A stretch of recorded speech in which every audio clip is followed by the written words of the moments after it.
Pasta செய்கிறதுக்கு நம்ம first தண்ணி ஊற்றி நல்லா தண்ணியை வந்து கொதிக்க விடணும். அதில் சால்ட்டு கொஞ்சம் போட்டுட்டு எண்ணெய் கொஞ்சம் விடணும்.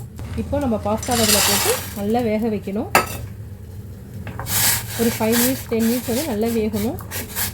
நம்ம கையில் அதை எடுத்து பார்த்தோம்னா வெந்திருக்கா என்னென்னு பார்த்துட்டு நம்ம அதை வந்து நம்ம எடுத்துக்கலாம். இப்போது ஒரு பேன் வச்சுட்டு அதில் கொஞ்சம் பட்டர் சேர்த்துட்டு இதுக்கு தேவையான காய்கறிகளை வந்து நம்ம நல்லா வதக்கி வச்சுக்கலாம். அதுக்கு onion, capsicum, next sweet corn அதை 3த்தையும் போட்டு நல்லா நம்ம வதக்கிக்கணும். அதில் கொஞ்சமாக உப்பு, நெக்ஸ்ட்டு சில்லி ஃப்ளேக்ஸும் அதில் போடணும். இதெல்லாம் காரத்துக்காக போட்டு அதை நல்லா வதக்கி வச்சுக்கணும்.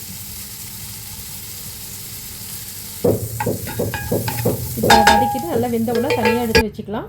இப்போ நெக்ஸ்ட் ஒரு பேன் வச்சுட்டு அதில் கொஞ்சமாக பட்டர் விட்டு அதில் கொஞ்சமாக சின்னதாக கார்லிக் நறுக்கி அதில் போடுறோம். அதை நல்லா வந்து நம்ம வதக்கணும், அந்த ஸ்மெல்லு போகிற வரைக்கும்.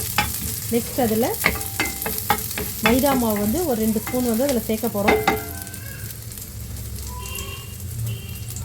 அதையும் நல்லா சேர்த்துட்டு நல்லா வதக்கி விடணும். அந்த பூண்டு மைதா மாவும் நல்லா இந்த பட்டரில் நல்லா இதாகிட்டு 1.5 கப்பு பால் வந்து காய்ச்சின பால் அதில் விடுறோம்.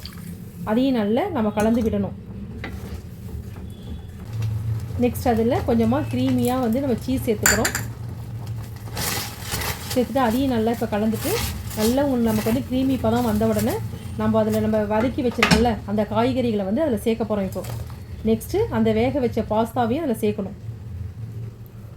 அதில் சேர்த்துட்டு இப்போ எல்லாத்தையும் வந்து கொஞ்சமாக சால்ட்டு சேர்த்து நல்லா வதக்கி விடணும், நல்லா கலந்து விடணும்.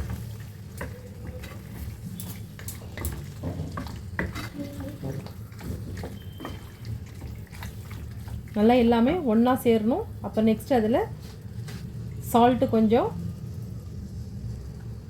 சில்லி ஃப்ளேக்ஸு காரத்துக்காக,